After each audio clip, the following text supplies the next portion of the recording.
Basi mpenzi mtazamaji, karibu katika makala yetu ya leo. Hapa katika studio zetu Simiyu Barasa Live. Niko na gazeti la Taifa Leo siku ya Jumatatu Februari 16 mwaka 2026 ambalo tutakuwa tunachambua. Leo niko na mwalimu mwenzangu, mwalimu mwenye ako na tajriba katika masuala ya kisiasa, ambaye niko tayari na yeye atakwambia anaitwa nani. Kisha tutaendelea. Kwa majina Nicholas Kichenga. Yes. Hapo wanafunzi wanamjua bwana Kiche mwenyewe. Na pia wale watazamaji ambao wako maeneo ya kule Western, mnajua jina la Kichenga ni jina la huko kwetu. Kwa hivyo atatuambia alipataje jina hilo. Basi katika masuala ya siasa, kwenye ukurasa mkuu tumeambiwa kimeumana ODM. Kimeumana kwamba hapo jana tulikuwa na hafla ya mikutano miwili. Kuna mkutano wa Linda Ground na pia kuna mkutano wa Linda Mwananchi. Kwa hivyo bwana Kichenga, una maoni yapi kuhusu mikutano hii miwili ya ODM? Unaona kama bado tunachungwa ama chungwa limeshaliwa likapotea? Haya, asante sana bwana Simiyu. Chungwa bado lipo, lakini lipo kidogo. Ni kama ladha yake imeshapotea. Imepotea. Ukiangalia hii picha bana, angalia, inaitwa watu. Ukilinganisha kwamba kwa Kizungu tunaita a mammoth of crowd. Hapo kwa Sifuna. Kwa Sifuna kuna watu. Inamaanisha kitu.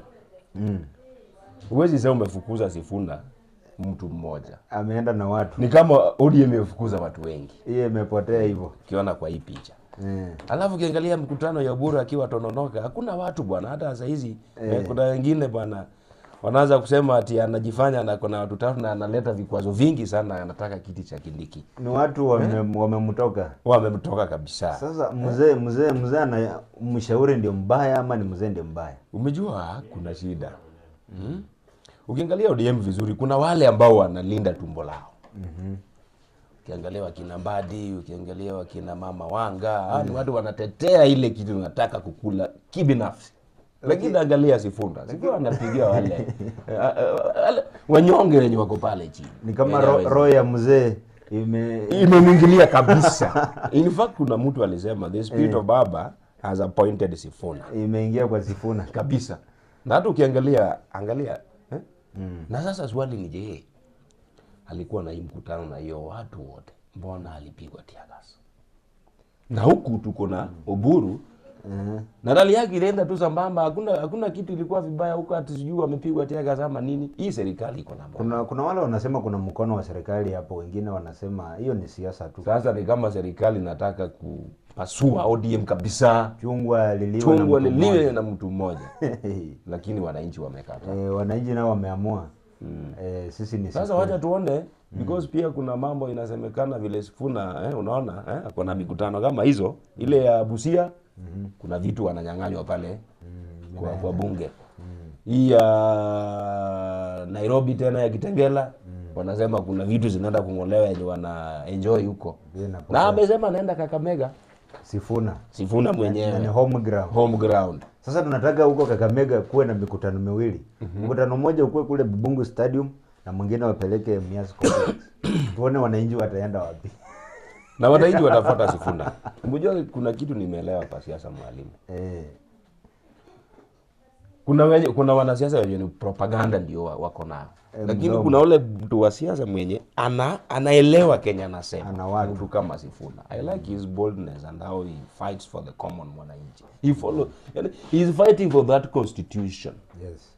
But ukiangalia hii side, hii picha tunakuonyesha, ni wale watu wenye unataka utanipea nini. Ndio wanasema pesa kwa wazee. Pesa kwa wazee. Are you seeing that? Vijana hawana lao. Bwana, una maoni yapi wewe bwana? Karibu. Huyu bwana nina bwana mwingine hapa. Pia lazima ana maoni kidogo. Na hata mimi nina maoni kidogo. Unajua hii serikali inadhani tumesahau. Venye walikuwa wanaua jinsi. Wanadhani tumesahau. Hatujasahau. Ndio kuna watoto ambao walikuwa vyuo vikuu ambao wazazi walikuwa wamewategemea. Alafu unapata waliuawa kwa sababu walikuwa wanapigania haki. Haki. Sasa unapata kuwa saa hizi wananchi wamejanjaruka. Na wanajua pahali pa kuenda. Wamezinduka. Kuna wale ambao wanataka kujilazimisha kwa wananchi. Kujilazimisha. Wanaongea yale ambayo hawawezi timiza. Lakini kwa sasa hata pia mimi nasimama na Sifuna. Hawa Gladys Wanga. Hapana. Kuna ile kitu tunaita kilio cha haki. Unalilia haki lakini hakuna mwenye anakusikia. Na hicho ndio tunaona hapa. Na ukiangalia all the times Sifuna huwa anatetea watu wenye wanalilia haki yao. Lakini hapa Kenya, hii ni Kenya, unajua wale wakati wa kura mwenye anapita kura si mwenye ako na watu wengi. Hilo limeonekana. Sasa hamna shauku yoyote kwamba hata Sifuna akienda na watu bado ile nafasi ya uongozi inapotea. Tunaweza kuwa nayo kidogo juu tunaelewa system ya Kenya. Lakini pia tukirudi kwa hii IBC nimesimamia uchaguzi pia, umejua iko na shake up kidogo. Juu ukiangalia mashine yenye alitumia ile yenye aliiba nayo kura na from Smartmatic, mwenye aliorganize hiyo tenda ameresign. Sasa hapo mimi mjua pia inaleta issue, kwa nini ametoroka mapema? Sasa bado tuko 50-50 kama uchaguzi inakuja itakuwa huru na ya haki. Itakuwa huru na ya haki. Kwa sababu tunaelewa Kenya vizuri. What usually happens. But hata kama iki happen hivyo, term ni mbili. Ruto atamaliza. Itaisha na atatoka. Huyu mwenye anapigania haki siku moja atapewa nafasi. Lakini sasa itakuwa pengine kama mwaka ule uchaguzi ambao umepita tulikuwa na deep state na kulikuwa na wale deep state, wale wako na pesa na wale wa system na wale wa system. Sasa itakuwaje kwamba pengine huyu anamaliza miaka yake 10 na alete tena mtu wake? Ni vile tu sisi hatuoni vitu the same. Because unaona huyu jamaa bado niko tu kwa huyu jamaa Sifuna. Baba alisema tuko kwa broad based. Lakini kuna vile walikubaliana vile wataendesha broad based. Kulikuwa na agenda 10. Na hapo kwa agenda 10, ile agenda kuu ni kulipisha wale ambao waliumia, wale ambao waliuawa, juu walikuwa wanafuatia haki yao from 2024 ikikuja mbele. Lakini Oburu mwenye amewachiwa steering na brother yake amekataa kubeba hii agenda 10 kwa kile yake aende nayo kwa meza kwa Ruto. Anataka yalipwe hiyo kitu. Anataka aende peke yake na wale wenye tumbo joto kama yeye ili hao walipe wakule. Lakini mwenye anatetea hii agenda 10 mwenye aliandika akasign hayuko. Sasa hayuko. Lakini wacha nikwambie hii ndio furaha ya Ruto. Anataka hawa jamaa wakikuja kwa meza yani wameisha wasikubaliane. Utakubali ile yenye atakupea. Juu wameakisha moto ingine hapo yenye sasa is like they are contradicting. Ati sasa hiyo kiti ya DP ndio wanataka. Sasa ni kama hii serikali wamefaulu kugawa. Sasa umejua ni kibarua ya Ruto aendelee kugawa ili wasifikirie nini? Hiyo agenda ya DP. Hata kama tunafikiria kuwa anagawa na huenda labda akapoteza wale ambao wako nao. Huenda labda yeye anaona anagawa huku bila kuangalia kwake. Kindiki na yeye atasema kama hao wanataka kupewa hii kumaanisha pia mimi na watu wangu tujitenge. Juu hiyo ni ishara kwamba anatolewa. Na unajua Kindiki yeye ako na watu wengi kushinda Oburu. Ukiangalia Mlima Kenya tuseme kwa mfano wameamua kuunga Kindiki. Itashinda kama Nyanza. Nyanza hatuwezi sema ndio watu wapo lakini hawezi shinda. Lakini azima ya mzee ni kwamba kuwa nambari 2. Ashikilie hiyo nafasi. Exactly. Unaona kama atafaulu. Hao watu wa Mount Kenya wakiona mtu wao ametolewa pia watajitetea. Umejua siasa ni numbers. Ruto hawezi piga hawezi hii matrix ya siasa hawezi leta ati nimependa huyu analeta numbers. Umekuja kwa meza unataka DP. Okay. Ukitaka DP nipe kura milioni 3. Oburu atatoa wapi kura milioni 3 hapa Nyanza? na Sifuna akishamtoka hivi. Na Sifuna amemtoka. Babu amemtoka. Deputy Osotsi amemtoka. Angalia vile watu wanatoka. Na watu wakitoka toki mtu mmoja anatoka na watu. Sasa amewaambia umekuja kwa mezi wataka DP, sina shida. Nipe kura milioni 3. Utatoa wapi? Gladys Wanga. Sasa hapo kwa DP mi bado sioni kama Ruto anaweza fanya hiyo makosa ya kutochukua mtu kutoka Mount Kenya. Because amejua kura yenye kwa Mount Kenya. Hata kama ni milioni 6 amejua. Akiweka DP hiyo position peke yake, huyo jamaa anaweza tumia mbinu zote apate hata milioni 4. Hivyo. Unaelewa? Sasa hata akipata milioni 1 Nyanza, baada ya safe. Kabisa. Are you seeing that? Then swali lingine hapo, unaona huko mbeleni the future of ODM as a party itakuwa ama itakuwa imeisha hivyo? ODM mimi vile naona vile vitu zinaendelea, ODM haitakuwa. ODM itakuwa chama kingine. Kwa sababu kuna ujinga ndani ya ODM yenye watu werevu na ni lawyers kama Sifuna na Orengo. na Orengo, angalia hiyo. Na Babu mwenye pia tena ni lawyer. Hiyo akili iwezi fikiria kama hawa. Na pia kuna hawa wanataka tu vile mwafukuza. Unaona baada nasema yeye ni Secretary General because hawajaenda kwa hiyo National Delegates Convention ili ikuwe confirmed.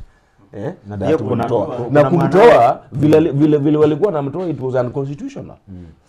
Na ni kama huyu mwanawe Winnie Odinga, huyu Raila mwanawe na pia mama wana msimamo tofauti kuhusu hii. Unaona ukisikia vile mama Winnie anaongea, Sifuna ndio Secretary General, kumaanisha all these yenye NEC ilifanya yeye ajui. Winnie anasema huyu ndio Secretary General, kumaanisha all these yenye jamaa alifanya kwa NEC hawajui. Na hiyo ndio faction itachukua ODM either waipeji na wengine ama hao ndio waendelee na ODM. Na hawa wakisha fail ama waende kwa serikali, mjua sasa kuna party hapo.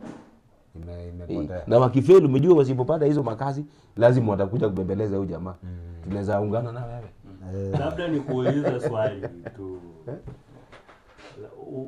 Unaona ni kama sasa Nyanza pia inaenda kuwa kama Western, kwa sababu Western kwa kawaida hatujakuwa tunaweka kura zetu kwa kikapu kimoja. Kwa sababu hatukuwa na yule mtu ambaye anatuunganisha. Alikuwepo na akaondoka. Sasa Nyanza tunapata kuwa pia ameondoka. Sasa wewe angalia vizuri. Tunaenda labda Kisumu inaenda kuwa na mtu wao, Homa Bay mtu wao, ama pia Siaya mtu wao. Na labda ili Ruto faulu kuleta watu wote pamoja, atatumia njia ipi? Unaona tukiangalia vile Baba Raila pia alikufa.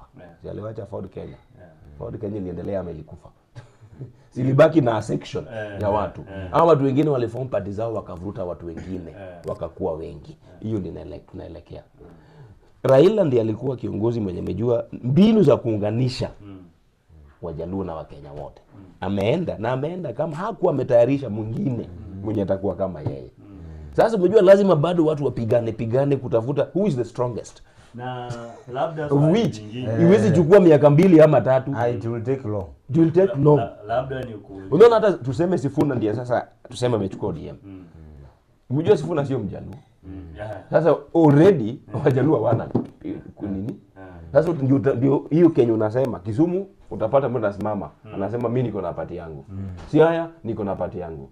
Wapi? Migori niko na party yangu. Homa Bay niko na party yangu. And there will be multi parties in Nyanza. Sikudanganya. That's why Kino Walo pia wanakuja na wanataka kusoma na party yao. Utapata mwingine pia anasoma na party yao. Hii mambo independent itaisha because ODM will later independent. Labda nikuulize tu ni kipi hawa watu wa Mount Kenya wanatushinda nacho, kwa sababu ukiangalia hao hatuwezi sema kwamba walikuwa na mtu mmoja. Hata licha ya kuwa watu wao waliondoka, kwa mfano Jomo Kenyatta, Kenyatta pia alikuwa akaondoka. Ni lipi ambalo wanatushindia kwa mfano kama Wajaluo na Waluya? Kwa sababu unapata licha ya kuwa hao hawana mtu wao, lakini unapata wakati wa kupiga kura wameweka kwa kikapu kimoja. Unajua kwa nini? Wanatushindia. Unajua kwa nini? Walisaonja uongozi. Ukishaonja asali unajua utamwaka. Wanajua kulinda. Wanajua kulinda. Wacha nikuulize, kama Mjaluo angewahi kuwa president, ungeona vita yenye iko. Tukitaka hicho kiti. Hata vijana wangekuwa na chapo, enda piga kura. Sasa ukiangalia vizuri sometimes unasema watu wa Jaluo sijui nini. Almost 30% hawapigi kura. Hawana kitambulisho. Hawana vitambulisho. Na hiyo ni kule italala, haitapigwa. Lakini wale wako na mikakati wameweka. mpaka utapata uko 16 years but wanakuongeza miaka 2 ili uchukue tu hiyo kitambulisho, waongeze namba. Na hata mzee mwenye ako hospitali mgonjwa atabebwa pigi. Na sisi juzi ulisikia ati pesa ya nini likulwa. Watu kwa station wanaitwanga namna gani? Agents. Si hawakulipwa. Ulisikia? Sasa usibuni. Tunaona hizo ujinga. Na wale wa jamaa wameka wakili yao, tulishaonja uongozi. Uongozi ni tamu ukiwa ndani. Piga kura. Kura ndio italeta uongozi. Uongozi letu na midomo na kupigana. Si wale times wa Jelundi wao wanapigana. Utapata uongozi vipi juu tamu wake? Waacha mtu wa Western akuwe president. Ndio utajua vile watu hao jamaa watasema watakufia hiyo position. Sawa, mpenzi mtazamaji, huo umekuwa uchanganuzi wa siasa swala katika ukurasa wa kwanza. Tutaungana pamoja baadaye kwa ajili ya shughuli za hapa na pale. Nashukuru, karibu. Asante.